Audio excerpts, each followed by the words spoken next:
చేతిలో సామాజిక అస్త్రం నెంబర్ వన్ నెంబర్ వన్. నాడు నేడు అన్నారు, ఎక్కడ కూడా ఆ పనులు కూడా ఏ పరిస్థితి లేదు.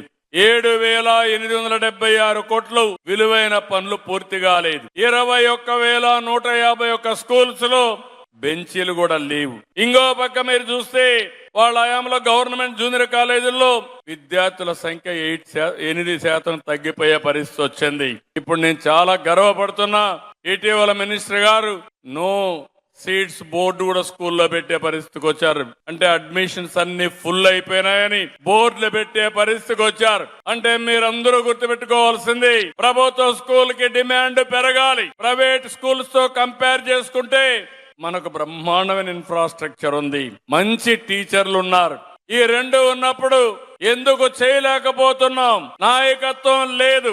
అలాంటి నాయకత్వం ఈ రోజు మీకు హెచ్ఆర్డి మినిస్టర్ ద్వారా ఇచ్చే బాధ్యత తీసుకున్నాం. నేను ఒకటే అడిగాను ఆయన్ని, మీరు ఏ శాఖ తీసుకుంటారంటే పార్టీ పని కూడా చేయాలి. ఏ శాఖ తీసుకుంటారంటే నేను పిల్లల జీవితాలు బాగు చేయడం కోసం విద్యా శాఖ తీసుకుంటానంటే, ఇది సవాళ్లు ఉంటాయి, సిద్ధమా అంటే చేస్తానని ఈ శాఖ తీసుకున్న వ్యక్తి లోకేష్ గారని చెప్పి కూడా నేను మీకు తెలియజేస్తున్నా.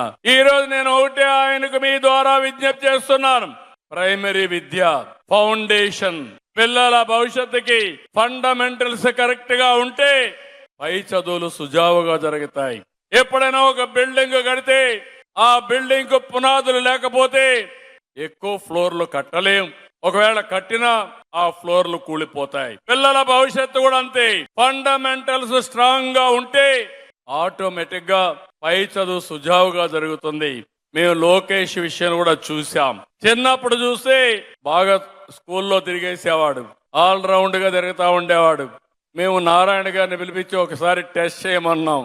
టెస్ట్ చేస్తే ఫండమెంటల్స్ వీక్ గా ఉన్నాయి, కాబట్టి ఏం చేయాలో మీరు ఆలోచించమంటే నీకు అప్పచెప్తున్నా, నువ్వు కూర్చొని కోచింగ్ ఇమ్మంటే అప్పటి నుంచి కోచింగ్ ఇచ్చాడు. మాటలు చెప్పాలంటే ఓసారి ఇష్టం లేకపోయినా చిన్నప్పుడు మీరు మెప్పించి రుద్దితే వాళ్ళు బ్రహ్మాండంగా రాణిస్తారు. దానికి లోకేష్ ఒక ఉదాహరణ అని చెప్పి నేను మీకు తెలియజేస్తున్నా. 10th నుంచి ఇంటర్మీడియట్ లో 2 ఏళ్లు బాగా కష్టపడ్డాడు. అక్కడి నుంచి కార్నెగీ మెల్లన్ యూనివర్సిటీకి వెళ్ళాడు, అక్కడి నుంచి స్టాన్ఫోర్డ్కి వెళ్ళాడు, ప్రపంచంలో బెస్ట్ కంపెనీలో పనిచేశాడు, సింగపూర్ గవర్నమెంట్ లో పనిచేశాడు. అలాంటి ఎక్స్పోజర్ ఈ రోజు ఆయనకు ఉపయోగపడతా ఉంది. అందుకే నేను మిమ్మల్ని కోరేది, పునాదులేసే బాధ్యత మీది. ఆ పునాదులు ఎంత స్ట్రాంగ్ గా